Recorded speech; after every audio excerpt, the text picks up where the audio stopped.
Hello दोस्तों, vision UPSC with Vinita में आपका स्वागत है। और अब हम पढ़ेंगे आज जलवायु। और जलवायु के अंतर्गत सबसे पहला पॉइंट पढ़ेंगे मानसून।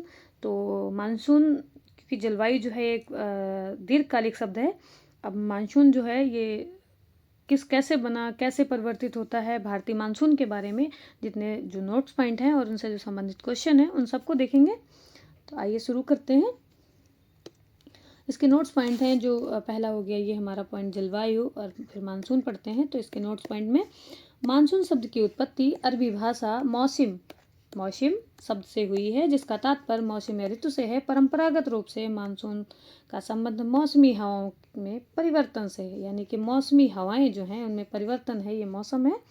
इसके माध्यम से दक्षिण पूर्व एशिया के देशों में वर्षा होती है। कहाँ पे? दक्षिण और दक्षिण पूर्व एशिया। भारत में कुल वर्षा का अधिकांश 75% से अधिक वार्षिक वर्षा दक्षिण पश्चिम मानसून से प्राप्त होती है। ये देखिए, ये भारत है और ये जो है ये है इसका दक्षिण और पश्चिम मानसून, है ना। तो ये कह रहा है अधिकांश जो 75% से अधिक वर्षा है ये इसी से प्राप्त होती है। भारत में इसकी सक्रियता जून और सितंबर तक रहती है। जून से लेकर सितंबर तक, कहते हैं ना 1 जून को मानसून की शुरुआत हो जाती है पूर्व केरल के तट से। दक्षिण पश्चिम मानसून का प्रारंभ भारत के केरल राज्य से शुरू होता है। भारतीय कृषि का अधिकांश भाग अभी भी वर्षा पर निर्भर है, अतः मानसून का समय पर आना कृषि के लिए अच्छा माना जाता है। भारत एक उष्ण मानसूनी जलवायु वाला देश है, हालांकि उष्ण और उपोष्ण दोनों कटिबंधों में स्थित है। आगे बढ़ते हैं। ये देखिए, ये भारत मैप में दिखाया गया है और यहाँ पे जो 1 जून है इसकी स्थिति भी दिखाई गई है। जून से सितंबर तक की जो मानसून की स्थिति है दक्षिण पश्चिम मानसून, जिससे हमें 75% जो है वर्षा प्राप्त होती है। तो यहाँ पे देखिए ये है भारतीय मानसून। यहाँ पे देखिए, आप नीचे जब देखेंगे तो पाएंगे कि आप यहाँ पे 1 जून लिखा हुआ है। 1 जून को तिरुवनंतपुरम में जो है इसकी एंट्री हो जाती है। बाकी यहाँ पे कितनी जून को कहाँ पहुँचता है, तो ये देखिए यहाँ पे 5 जून को यहाँ पहुँचता है और 10 जून को यहाँ पहुँचता है, 15 जून को यहाँ, फिर 1 जुलाई, फिर यहाँ पे 15 जुलाई। ऐसे मानसून की स्थितियाँ होती हैं। आगे देखते हैं भारतीय मानसून की उत्पत्ति जो है कैसे होती है, ये देख लेते हैं। भारतीय मानसून की उत्पत्ति। मानसून की प्रारंभिक अवस्था। मानसून की उत्पत्ति का मुख्य कारण जलीय और स्थलीय भाग का भिन्न भिन्न दर और मात्रा में गर्म होना है। शीत ऋतु में भारत के उत्तर पश्चिमी भाग में तापमान बहुत ऊंचा हो जाता है, जिस कारण वहां पर निम्न वायुदाब क्षेत्र विकसित हो जाता है। इसके विपरीत हिंद महासागर अपेक्षाकृत ठंडा रहता है और वहां उच्च वायुदाब बना रहता है। इससे अंतः उष्णकटिबंधीय अभिसरण क्षेत्र यानी इंटर ट्रॉपिकल कन्वर्जेंस जोन जो है ITCZ उत्तर की ओर स्थानांतरित हो जाता है।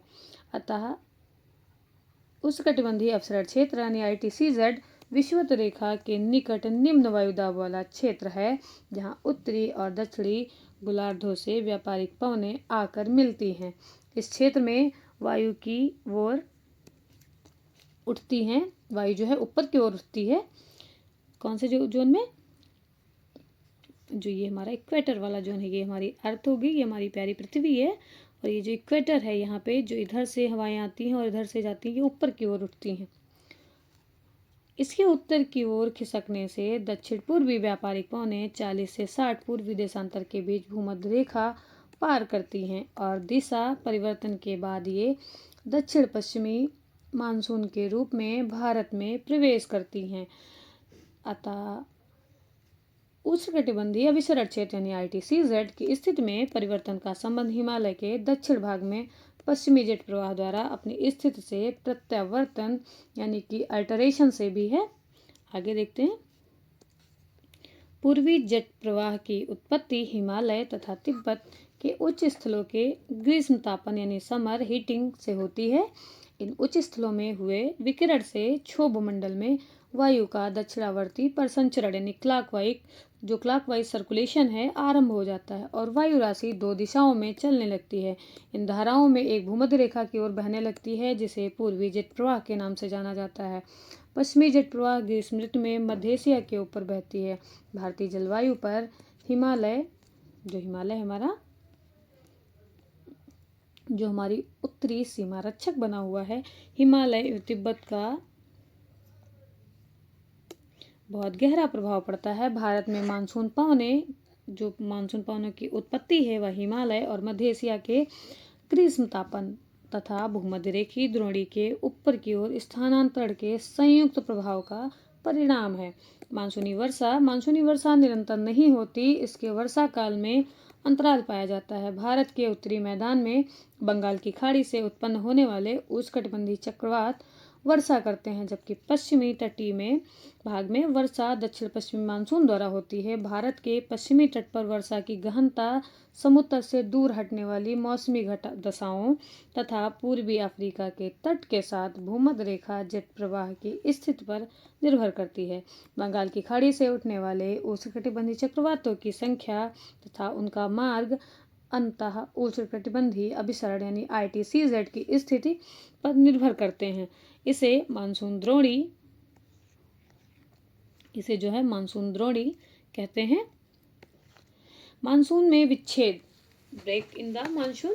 ब्रेक क्या है?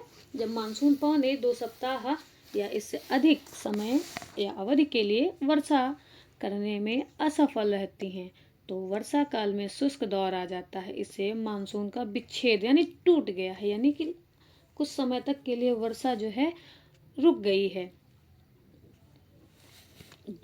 यहाँ पे एक फैक्ट दिया, याद कर लीजिएगा। यहाँ पे लिखा वर्षा करने में असफल रहती, कितने सप्ताह? 2 सप्ताह या इससे अधिक, है ना।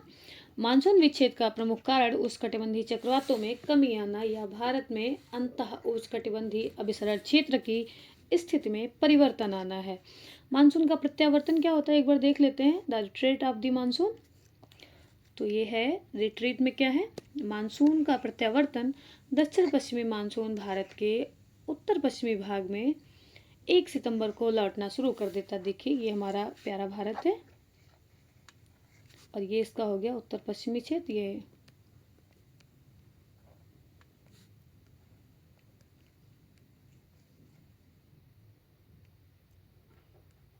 तो यहाँ पे ये जो है 1 सितंबर को वापसी आ जाता है ना। ये लिखा 1 सितंबर से लौटना शुरू कर देता। कहाँ पे? उत्तर पश्चिम। तो ये हमारा हो गया उत्तर और ये पश्चिमी हिस्सा लौटना शुरू कर देता है। 15 सितंबर तक पश्चिमी उत्तर प्रदेश यानी कि उत्तर प्रदेश का पश्चिमी हिस्सा पंजाब, हरियाणा, राजस्थान तथा गुजरात के अधिकांश भागों में चला जाता है। मध्य अक्टूबर तक दक्षिण पश्चिमी मानसून दक्षिण प्रायद्वीप तक लौट जाता है। लौटती हुई पवनें बंगाल की खाड़ी से जलवाष्प ग्रहण करती हैं। ये यहाँ से जाके ये बंगाल की खाड़ी पहुंची, यहाँ से फिर से जलवाष्प ग्रहण कर लेती हैं और उत्तर का पूर्वी और उत्तरी मानसून के रूप में ये हो गया। देखिए ये पूरब का हिस्सा है और ये उत्तर का हिस्सा है ना। तो इधर ये पूरब हो गया, ये उत्तर पूर्वी मानसून के रूप में तमिलनाडु पहुंचकर वहाँ वर्षा करती है। तो तमिलनाडु में कहाँ से वर्षा होती है? दक्षिण पश्चिम से नहीं, उत्तर पूर्वी मानसून से। तो यहाँ वर्षा करती हैं। आइए देखते हैं इनसे संबंधित कुछ प्रश्न कोश दिए हुए हैं। तो यहाँ पे सबसे पहला शब्द दिया है मानसून शब्द की व्युत्पत्ति। तो आपको पता है अरबी शब्द जो है मौसम से हुई है। अरबी, देखिए अरबी भी एक मानसून में आती है, मौसम में आती है। ये नहीं कि हमेशा अरबी मिलती रहती है, तो इसका अपना एक मौसम होता है। तो इसीलिए मानसून जो है अरबी भाषा का शब्द है। ये भी हमने एक ट्रिक से जुड़वा दिया जिससे आप कंफ्यूज ना हो कि मैंने अरबी पढ़ा था, स्पेनिश पढ़ा था, आंग्ल पढ़ा था, क्या पढ़ा था, हिंदी थी तो नहीं है अरबी शब्द, मतलब कि जो मानसून है वो हिंदी तो नहीं है। तो आप यहाँ से जोड़ लीजिए, जो अरबी हम लोग खाते हैं वो अरबी भी एक मानसून हर मौसम में नहीं आती, एक मौसम में आती है, कुछ मौसम उसके सिलेक्ट है। इसलिए ऑप्शन ए सही हो गया। मानसून शब्द की उत्पत्ति अरबी भाषा के मौसम शब्द से हुई है। इससे तात्पर्य मौसम या ऋतु से है। यहाँ पे देखिए कुछ कथन और कारण दिए हुए हैं। भारत मूलतः एक मानसूनी देश है, ये हो गया कथन। कारण है उच्च हिमालय, क्योंकि क्यों लगा के हम पढ़ेंगे ना तो हमें कारण भी समझ में आएगा, क्योंकि उच्च हिमालय से जलवायु संबंधी विशिष्टताएं प्रदान करता है। तो इन्होंने बोला है कि भारत एक मूलतः मानसूनी है। तो हम यहाँ देख लेते हैं कि ये बात ठीक है, क्योंकि हिमालय जो है हमें अनुकूल स्थितियाँ प्रदान करके। देखते हैं यहाँ पे ए और जो आर है वो दोनों सही हैं और आर एक ही सही स्पष्टीकरण भी करता है। ऑप्शन ए सही है। इसका हम एक बार विस्तार पढ़ लेते हैं।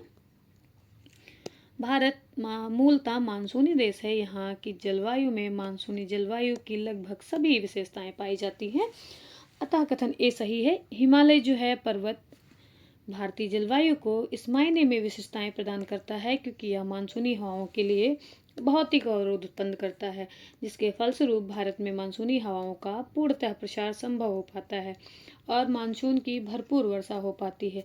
साथ ही मध्य एशिया से आने वाली शीत हवाओं को रोककर भारत की पूरी तरह रक्षा भी करता है। इस प्रकार यह दो भिन्न जलवायु वाले भागों को पृथक करता है। आगे देखते हैं। देखिए यहाँ पे कुछ क्षेत्र दिए हुए हैं और उनके कुछ निर्देश दिए हुए हैं मानचित्र के। तो ये देखते हैं क्या दिया हुआ है और इससे संबंधित क्या प्रश्न है। तो इन्होंने बोला है कि नीचे दिए हुए भारत के मानचित्र पर ध्यान दीजिए। दिए गए निर्देशों के साथ मानचित्र को देखकर बताएं कि वहाँ किसके वितरण के संदर्भ में है। तो हम ये बात करते किसके वितरण के संबंध में है ये। तो इन्होंने जो है ये मध्य ताप बताया है, टेम्परेचर की बात की है। ये देखिए यहाँ पे, क्योंकि अगर ये वर्षा होती तो वार्षिक दिनों की तो फिर एंट्री करके ये मैप में दिखाते, बट ये जो है ताप माध्य ताप की बात की है, तो ये माध्य ताप ऑप्शन डी सही है। आगे बढ़ते ये जो है IAS 1994 में UPSC में पूछा गया है। एक बार इसका विस्तार पढ़ लेते हैं। उपयुक्त मानचित्र को देखने से यह स्पष्ट हो रहा है कि उपयुक्त रेखाएं समताप रेखाएं हैं, अर्थात मानचित्र माध्य ताप को दिखा रहा है। आगे बढ़ते हैं। क्वेश्चन नंबर 4 क्या कह रहा है। तो यहाँ पे जो कुछ निर्देश दिए गए हैं, दिए गए प्रत्येक प्रश्न के अभिकथन या दावा ए उससे संबंधित तर्क या कारण दिए गए हैं। आप अपने उत्तर के रूप में निम्नलिखित विकल्पों में से किसी एक को चुने। तो ए और आर यानी कि कथन दिया है, उसका कारण भी दिया है। भारत की जलवायु उष्णकटिबंधीय मानसून की तरह है क्योंकि भारत उष्णकटिबंधीय अक्षांशों के बीचों बीच स्थित है। ये बात तो सही नहीं है क्योंकि भारत उष्णकटिबंधीय और उपोष्णकटिबंधीय दोनों में है, अतः जो दो बी है वो तो एब्सोल्यूट गलत है। तो ऑप्शन बी जो जहाँ पे गलत है यहाँ पे ये दिया हुआ, इसलिए ऑप्शन बी जो है सही उत्तर है इसका। ये देखिए, भारत की एक उष्णकटिबंधीय मानसूनी जलवायु वाला देश है। भारत उष्णकटिबंधीय अक्षांशों 23 डिग्री उत्तरी से 23 डिग्री जो दक्षिणी है, 23.5 उत्तरी से 23.5 दक्षिणी अक्षांशों के बीचों बीच अवस्थित नहीं है, बल्कि इसके मुख्य भूमिका विस्तार जो है 8 डिग्री 4 मिनट से 37 डिग्री 6 मिनट उत्तरी अक्षांशों के मध्य है, यानी कि ये 23.5 से ऊपर है। क्वेश्चन नंबर 5 क्या कह रहा है, भारत में किस राज्य में मानसून का आगमन सबसे पहले होता है। तो आपको पता है केरल में जो है 1 जून को एंट्री हो जाती है दक्षिण पश्चिम मानसून की, जिससे हमें 75% वर्षा प्राप्त होती है। दक्षिण पश्चिम मानसून का प्रारंभ भारत के केरल राज्य से शुरू होता है। भारतीय राज्य कृषि का अधिकांश भाग अभी भी वर्षा पर ही निर्भर है। अगला क्वेश्चन है, भारत में ग्रीष्मकालीन मानसून के प्रवाह की सामान्य दिशा। तो जो ग्रीष्मकालीन है वो दक्षिण पश्चिम से उत्तर पूर्व, हमने पढ़ा है कि दक्षिण पश्चिम से एंट्री होती है और उत्तर पूर्व से तमिलनाडु में वर्षा होती है। इसका विस्तार देख लेते हैं। भारत में ग्रीष्मकालीन मानसून के प्रवाह की सामान्य दिशा दक्षिण पश्चिम से उत्तर पूर्व की ओर होती है। शीतकाल में इसकी दिशा उत्तर पूर्व से दक्षिण पश्चिम की ओर होती है। भारत में अधिकांश वर्षा दक्षिण पश्चिम मानसून से ही प्राप्त होती है। अगला क्वेश्चन है, भारत में मानसून की उत्पत्ति निम्नलिखित पवनों में किसके द्वारा होती है। तो भारत में मानसून की उत्पत्ति जो है दक्षिण पश्चिम पवन द्वारा होती है। आगे देखते हैं क्वेश्चन नंबर 8 क्या कह रहा है, भारत में भारतीय उपमहाद्वीप पर ग्रीष्म ऋतु में उच्च ताप और निम्न दाब हिंद महासागर में वायु का आकर्षण ड्रॉस करते हैं, जिसके कारण प्रवाहित होती है। तो दक्षिण पश्चिम मानसून आता है, उसी की एंट्री होती है उपमहाद्वीप पर। ग्रीष्म ऋतु में भारत में उच्च ताप के कारण जो उत्तर पश्चिम भारत में निम्न दाब की स्थिति बनी रहती है, जिस कारण दक्षिण पश्चिम मानसूनी हवाएं भारत में प्रवेश करती हैं। देखिए यहाँ पे एक आरेख दिया है, इस आरेख पर ध्यान देना है। जलवायु आरेख पर ध्यान दीजिए। उपयुक्त जलवायु आरेख किस क्षेत्र के प्रसंग में है। तो ये क्वेश्चन जो है आप इसको पहले देखिए। इधर आर्द्र लंब तापमान दिया है, इधर सापेक्षिक नमी प्रदर्शित की गई है। तो यहाँ पर देखते हैं, ये भारत का उत्तर पूर्वी क्षेत्र है। ऑप्शन डी जो है इसका सही उत्तर है। ये यूपीएससी में पूछा गया 1993 में। इसका एक बार हम विस्तार देख लेते हैं। उपयुक्त जलवायु आरेख में प्रदर्शित जलवायु विकल्पों को देखने से स्पष्ट है कि यह उत्तर पूर्वी क्षेत्र की जलवायु विशिष्टताएं हैं। निम्नलिखित में कौन सा एक सबसे सूखा स्थान है। तो लेह जो है सबसे सूखा स्थान है भारत में। सबसे कम वर्षा का क्षेत्र यहाँ भारत की सबसे शुष्क स्थल है लेह। आप याद रखिएगा, लेह लद्दाख में है। इसमें 31 अक्टूबर 2019 के बाद से भारत में को उपोष्णकटिबंधीय और उष्णकटिबंधीय और उपोष्णकटिबंधीय में विभाजन करने के आधार के रूप में मानी गई जनवरी की समताप रेखा 18 डिग्री सेल्सियस है। ऑप्शन बी सही है। भारत को उष्णकटिबंधीय और उपोष्णकटिबंधीय में विभाजन करने के आधार पर के रूप में मानी गई जनवरी की समताप रेखा 18 डिग्री सेल्सियस है। आगे देखते हैं, एक मैप दिया हुआ है और मैप से संबंधित प्रश्न क्या कह रहा है कि ऊपर दिए गए मानचित्र के छायांकित, जो छायांकित क्षेत्र है इसका कौन सा छायांकित क्षेत्र है, ये वाला छायांकित क्षेत्र में जुलाई माह के लिए माध्य तापमान परिवर्तित होता है।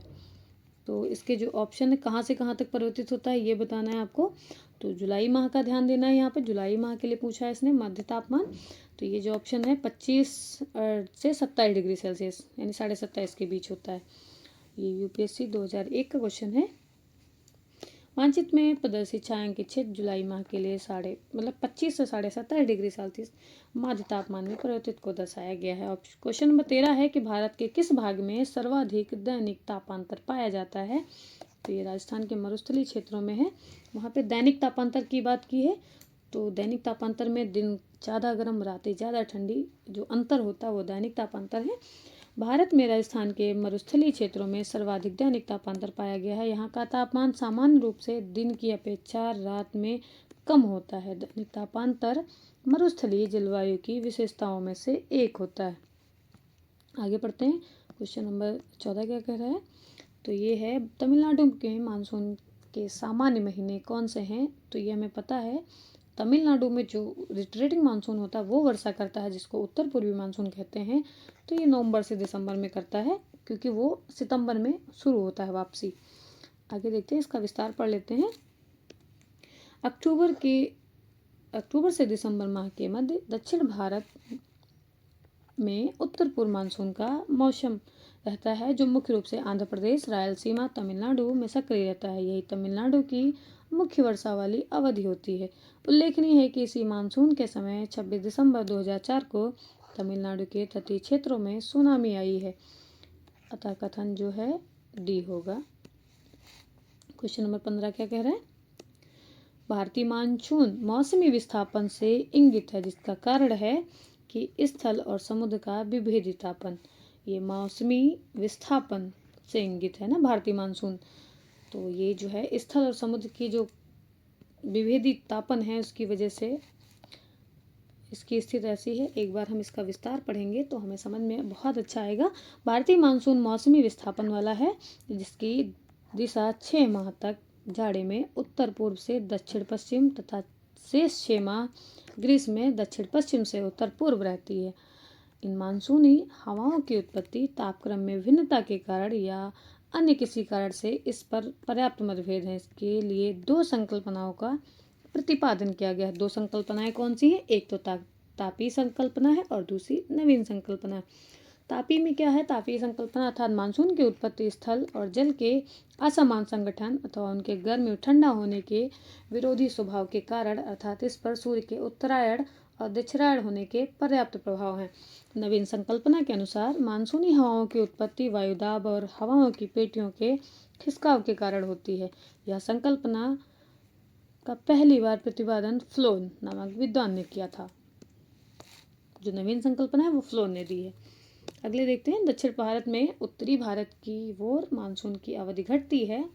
जो दक्षिण भारत से उत्तर भारत की ओर जाएंगे तो मानसून की अवधि घटेगी, ये स्वाभाविक है। उत्तर भारत के मैदानों में वार्षिक वृष्टि की मात्रा पूर्व से पश्चिम की ओर घटती है। तो उत्तर भारत में जो पूर्व से पश्चिम की ओर जब वार्षिक वृष्टि की मात्रा जो है वो घटती है, क्योंकि मैदानों में पूछा है इन्होंने। तो ये हो गया जैसे एंट्री करता, तो ये इधर से जब यूं मानसून जाता है, ये मान लीजिए ये भारत का क्षेत्र है और ये इसका मैदानी हिस्सा है। तो जब ये पूर्व से पश्चिम की ओर ट्रेवल करता है तो ये जो पश्चिम की ओर घटती है ना वार्षिक वृष्टि, तो वर्षा जो है आप देखिए ये समुद्र से दूर जा रहा है तो सिंपल सी बात है बारिश जो है घटती चली जाएगी, है ना। इसलिए जो है ये दोनों ऑप्शन सही हैं। आगे देखते हैं। दक्षिण भारत की अपेक्षा, इसका एक विस्तार देख लेते हैं। दक्षिण भारत की अपेक्षा उत्तर भारत में मानसून की अवधि कम होती है। दक्षिण भारत में मानसून जून के प्रथम सप्ताह में प्रवेश करता है, जबकि उत्तर भारत में प्रवेश करने से दक्षिण की अपेक्षा अधिक समय लगता है। इसी प्रकार वापसी में भी मानसून हवाएं दक्षिण भारत की अपेक्षा उत्तर भारत में जल्दी पलायन करती हैं। उत्तर भारत के मैदानों में वार्षिक वृष्टि की मात्रा पूर्व से पश्चिम की ओर घटती है। क्वेश्चन नंबर 17 क्या कह रहा है? भारतीय मानसून का पूर्वानुमान करते समय कभी कभी समाचारों में उल्लिखित इंडियन ओशन डायपोल की बात की है, आईओडी की बात की है इन्होंने। इंडियन ओशन डायपोल की संदर्भ में निम्नलिखित कथनों में से कौन सा सही है? ये देखिए यूपीएससी 2017 का क्वेश्चन है।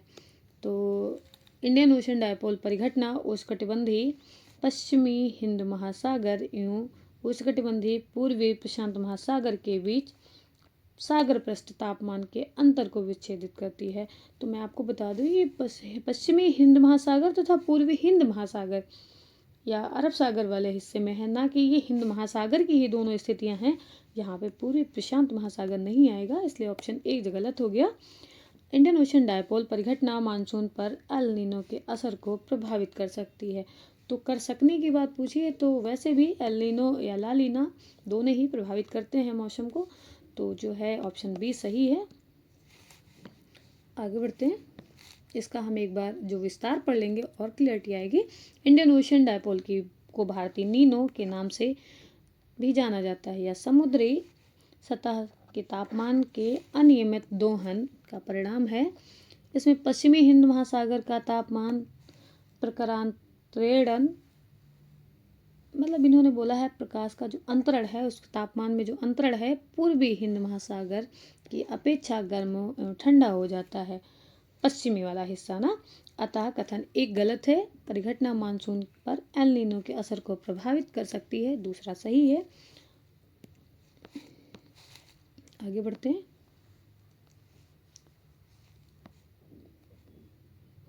क्वेश्चन नंबर 18 क्या कह रहा है? नीचे दी गई व्यक्त दिए गए हैं, दो व्यक्त दिए गए हैं, मतलब कथन दिए गए हैं और कारण दिए गए हैं। इस एक को अभिकथन, दूसरे को कारण कहा जाता है। अभिकथन क्या कह रहा है इनका? तो जो अभिकथन है वो कहता है कि आगरा और दार्जिलिंग एक ही अक्षांश पर स्थित हैं, किंतु जनवरी में आगरा का तापमान 16 डिग्री सेल्सियस तथा दार्जिलिंग का 4 डिग्री सेल्सियस होता है। तो इन्होंने जो है अगला कारण दिया है कि क्योंकि लगा के पढ़ लेंगे, क्योंकि ऊंचाई के साथ तापमान घटता है तथा विरल वायु के कारण मैदानी प्रदेशों की तुलना में पर्वतीय प्रदेश अधिक ठंडे होते हैं। देखिए जो दार्जिलिंग की स्थिति है वो ऊंचाई पर है, इसलिए उसका तापमान ऊंचाई के साथ टेम्परेचर घटता है, इसलिए वहाँ पे 4 डिग्री सेल्सियस, जबकि आगरा जो है मैदानी क्षेत्र में है तो वहाँ पे टेम्परेचर ज़्यादा होगा। यानी कि कथन और कारण दोनों सही हैं और इसकी सही व्याख्या भी करता है, यानी कि ऑप्शन बी सही है। अगला देख लेते हैं, एक बार हम इसका विस्तार भी पढ़ देंगे। ऊंचाई के साथ तापमान में कमी आती है तथा विरल वायु के कारण मैदानी प्रदेशों की तुलना में पर्वतीय प्रदेश अधिक ठंडे होते हैं। आगरा और दार्जिलिंग एक ही अक्षांश पर स्थित हैं, किंतु जनवरी में आगरा का तापमान 16 डिग्री सेल्सियस जबकि दार्जिलिंग का 4 डिग्री सेल्सियस होता है। आपने बताया हमने कि दार्जिलिंग ऊंचाई पर है और ऊंचाई बढ़ने पर जो है टेम्परेचर घटता है वायुमंडल की परतों में। अमृतसर और शिमला लगभग एक ही अक्षांश पर स्थित हैं, परंतु उनकी जलवायु में भिन्नता का कारण क्या है? तो उनकी ऊंचाई में भिन्नता है, अतः उनकी जलवायु में भिन्नता है। ये सिंपल है। जब आपको कॉन्सेप्ट क्लियर होंगे तो आप बड़ी आसानी से आंसर निकाल सकते हैं। Amritsar 31 degree 29 minute 32 degree 3 minute north में, जबकि Shimla 30 degree 45 minute 31 degree 44 minute north में ही है। मतलब इनका जो अक्षांश है वो ठीक है, एक ही है, जिले लगभग एक ही अक्षांश पर स्थित है, परंतु इनकी आपको पता है कि जो ये पृथ्वी है इस पे जो पड़ी रेखाएं हैं ये अक्षांश कहलाती हैं, जबकि जो खड़ी रेखाएं हैं ये देशांतर कहलाती हैं। तो ये कह रहे हैं कि अमृतसर और जो शिमला है एक ही अक्षांश पे है, लेकिन इनका जो टेम्परेचर है वो अलग अलग है। इनकी जलवायु जो है उनमें भिन्नता है। क्यों है?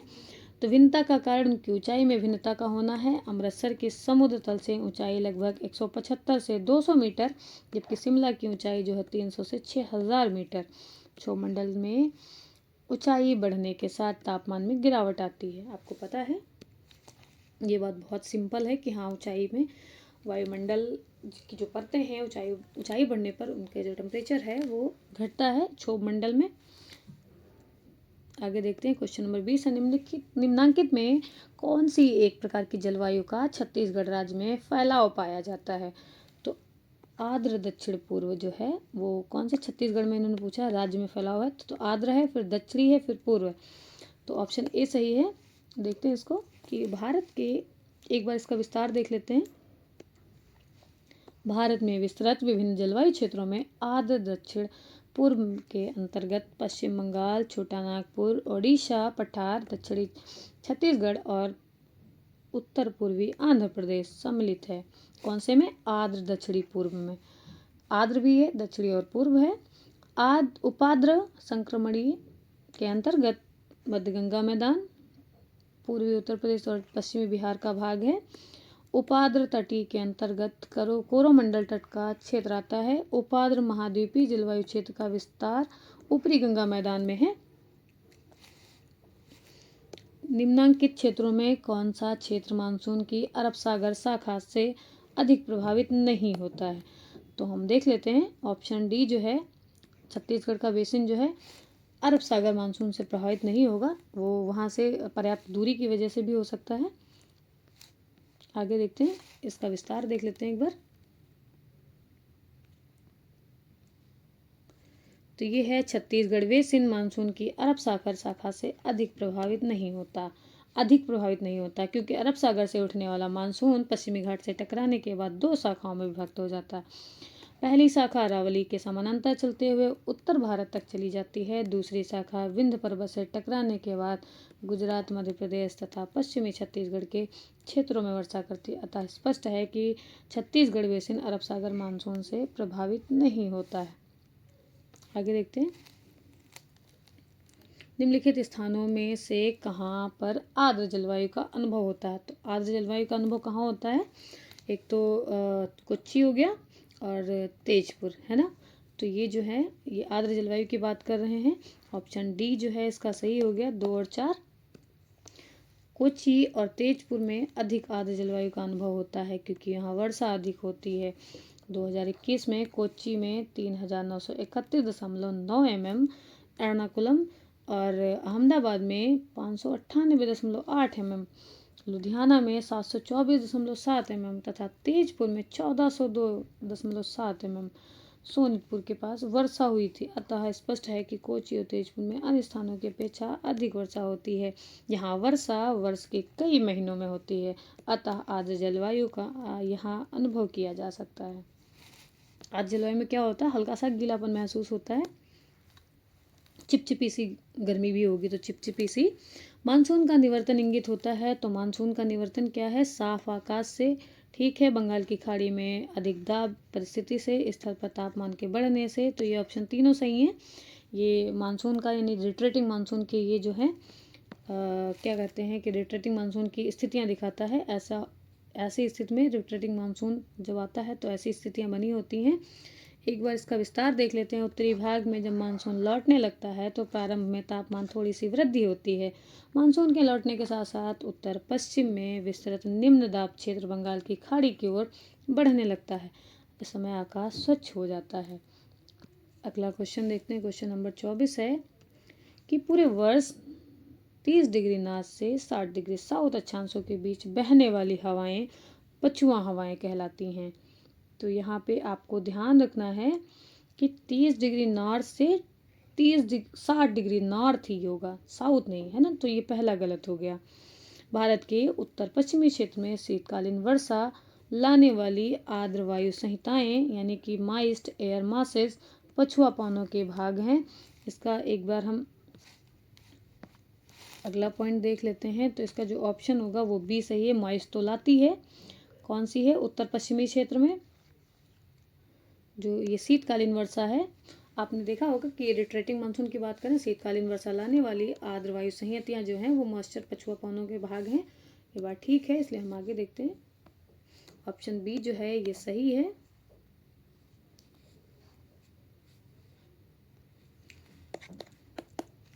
एक बार हम इसका ये देखिए, यूपीएससी का है, 2015 में पूछा गया क्वेश्चन है। इसके एक बार हम देख लेते हैं कि सामान्यतः 30 से 60 अक्षांशों के मध्य दोनों गोलार्धों में पछुआ पवनें चलती हैं। उपोष्ण वायु कटिबंध वायुदाब कटिबंध से उपध्रुवी निम्न वायुदाब कटिबंध की ओर चलने वाली पश्चिमी पवनों को पछुआ पवनें कहते हैं। पछुआ पवनों का सर्वश्रेष्ठ विकास दक्षिणी गोलार्ध में 60 से 65 अक्षांश के मध्य होता है, जबकि भारत के उत्तर पश्चिम क्षेत्र में शीतकालीन वर्षा पश्चिमी विक्षोभ के कारण होती है। पश्चिमी विक्षोभ पछुआ पवनों के ही भाग हैं जो उपोष्ण पछुआ जेट स्ट्रीम के सहारे यहाँ प्रवाहित होते हैं एवं वर्षा करते हैं।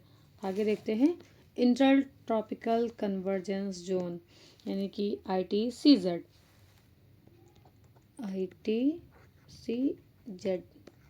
एक निम्न वायुदाब पेटी है, तो ये भूमध्य रेखा पर होती है। इंटर ट्रॉपिकल कन्वर्जेंस जोन जो है ITCZ निम्न दाब की पेटी है, तो ये 0 हो गया हमारा, यही ये निम्न दाब पेटी है।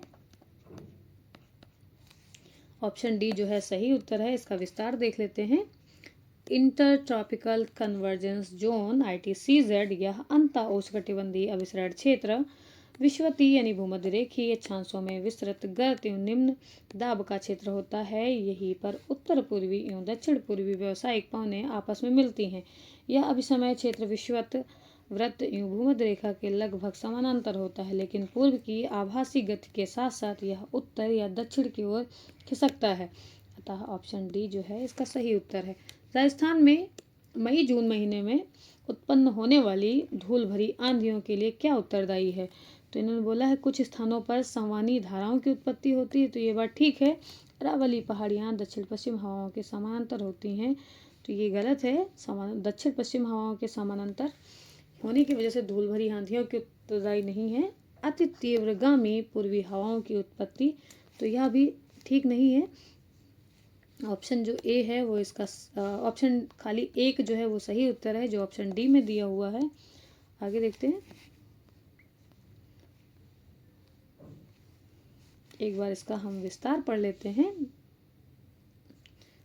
मई जून माह में पश्चिम की तरफ से गर्म हवाएं चलती हैं जिन्हें लू कहते हैं। इस लू के कारण यहाँ निम्न वायुदाब का क्षेत्र बन जाता है। इस निम्न वायुदाब की पूर्ति हेतु उच्च वायुदाब वाले क्षेत्रों में तेजी से हवा उठती है, जो अपने साथ धूल भरी आंधियाँ लाती है। अतः कुछ स्थानों पर संवहनी धाराओं की उत्पत्ति राजस्थान में मई जून माह में उत्पन्न होने वाली धूल भरी आंधियों के लिए उत्तरदायी है। अरावली पर्वत श्रेणियाँ दक्षिण पश्चिम मानसूनी हवाओं के चलने की दिशा के अनुरूप होने के कारण मार्ग में बाधक नहीं बन पाती, अतः मानसून पवनें सीधे निकल जाती हैं। आगे देखते हैं। राजस्थान में बहुत कम वर्षा होती है क्योंकि यहाँ पे मानसून इस क्षेत्र में पहुँचने में असफल रहता है, पहला पॉइंट है। जबकि दूसरा पॉइंट है यहाँ बहुत गर्मी होती है, यहाँ जल उपलब्ध नहीं है और इस प्रकार हवाएं शुष्क रहती हैं। आगे देखते हैं। यहाँ हवाएं किसी प्रकार की बाधाओं को पार नहीं करती, जिसके कारण ठंडा होने के लिए आवश्यक ऊंचाई प्राप्त नहीं होती है। हवाएं जो हैं किसी प्रकार की बाधाओं को पार नहीं करती हैं, जिसके कारण ठंडा होने के लिए आवश्यक ऊंचाई नहीं प्राप्त होती है। तो ऑप्शन डी इसका सही आंसर है। अगला क्वेश्चन देखते हैं।